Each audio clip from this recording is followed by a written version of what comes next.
terrorists because of their speech. Your institution is the one that, according to the court, the FISA court, ran 278,000 unwarranted, probably illegal queries on Americans, right? That was your institution, correct? With respect to the compliance incidents, yes, some of the other things you cited, we can take them one by one. They are not.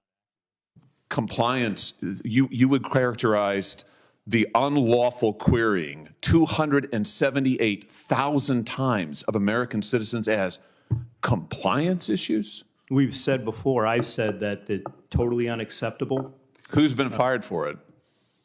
Individuals involved are handled through the disciplinary process. Who's been fired for it? We have, in the case of the unintentional instance where something similar happened, we have fired people in the past. Wait, I'm sorry. What does that word salad mean? The unintentional instance where what does that mean? Who's been fired for the 278? Today's hearing turned into a constitutional crossfire as sent a rapid-fire series of legal questions that left multiple judicial nominees scrambling for answers. Thank you, Mr. Chair. Senator Hawley. Thank you, Mr. Chairman. Mr. Abadi, let me just stay with you. You just started to answer Senator Blackburn's question that not releasing the 1023 or talking about it as a matter of life and death, question of life and death, you said. Explain. It is potentially a question of life and death for whom? With regard to the source of the information. So, okay, so now we've confirmed that the document exists. That's progress because the FBI director initially denied that it exists. Why did he do that? We have already and previously acknowledged the existence of the documents. Yeah, after you first denied it. Now, when a member of this committee read it, right, the FBI director, let's just get the record straight. The FBI director initially said it doesn't exist. Then Senator Grassley said, I've read it. Then he said, oh, okay, well, gotcha. I guess it does exist. Now you're going back and forth with members of this committee what's in it. Why don't you just release it? Is it classified? The document is not classified. Okay. Will you commit to releasing it? Senator, we'll take that back and we will work with you in this committee. How about just a yes or no? Will you commit to releasing this unclassified document that alleges that the President of the United States, has taken $5 million or more in bribes from a foreign nation? The document has already been released pursuant to a subpoena to the House Oversight Committee. Has it been released to this committee? We will work with this committee within the parameters that are established to meet the request. Will you release the document to the public? It's unclassified. Don't you think the American people have a right to see it?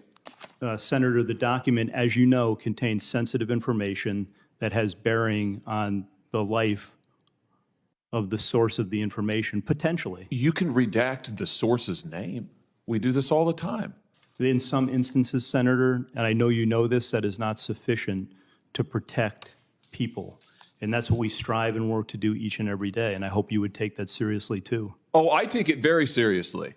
But I also take seriously the fact that your institution has repeatedly abused its authority, has repeatedly targeted political opponents. Your institution is the one that went to the door of pro-life protesters with SWAT teams to try and intimidate people because of their speech. Your institution is the one that treated parents as domestic terrorists because of their speech. Your institution is the one that, according to the court, the FISA court, ran 278,000 unwarranted, probably illegal queries on Americans, right?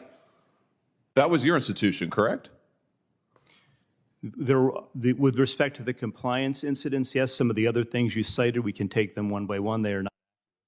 Compliance, you would characterize the unlawful querying 278,000 times of American citizens as compliance issues? We've said before, I've said that totally unacceptable.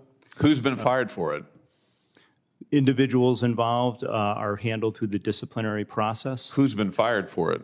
We have, in the case of the unintentional instance where something similar happened, we have fired people in the past. Wait, I'm sorry. What does that word salad mean? The unintentional instance where what does that mean? Who's been fired for the 278,000 times that you improperly or illegally queried the database for American citizens? Anybody?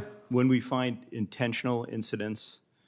Well, you're saying that the 278,000 queries were unintentional? I believe that's correct.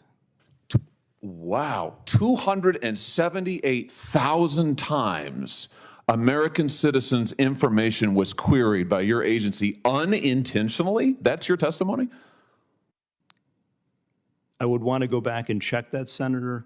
But Well, that's what you just told me. My understanding is that the vast majority of Well, wait, that's different. You just said it was. You just said it was unintentional. Now it's the vast majority. Which is it? Do you know? I would want to go back and check it. So you don't know? My understanding is that likely all were unintentional. Likely all. So first it was all of them, then it was vast majority. Now it's likely all. So you don't know is the answer to the question.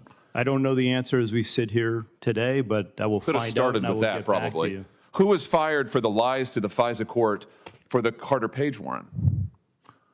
Who was fired for that? Anybody? Has anybody been held accountable for your institution deliberately lying to a FISA court to get a wiretap on an ongoing presidential campaign? There is an ongoing disciplinary process with respect to individuals involved in that. Here's the deal.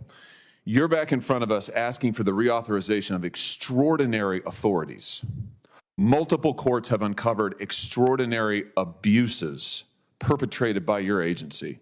You are at the same time concealing information about serious allegations made against the President of the United States, even as your institution also targets his chief political opponent in an unprecedented way. Why would we ever give you the blank check that you want to continue surveilling American citizens in an improper manner? Why would we ever do that?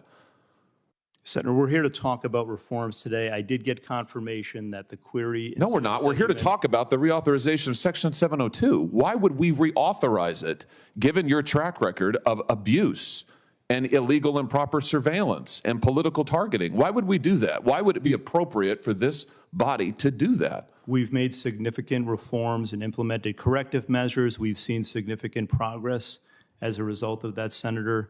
The queries that you mentioned early were, in fact, unintentional. That's what I was just told by my counterpart. That is an amazing... The earlier question. So your testimony is the 280,000 queries of American citizens was unintentional. That's your final answer? That's how they were assessed by that team that did the review. I'm not satisfied with that. That's why we've implemented further measures, as I announced earlier today. Yeah, I don't believe that at all. And frankly, we've heard from your agency 1,000 times that you're going to do better, will do better. You promised after the abuses of Title I you'd do better, and then we find out that in the meantime you're illegally querying 280,000 American citizens' data. It's unbelievable, frankly. Everything you say is unbelievable. Senator Tillis.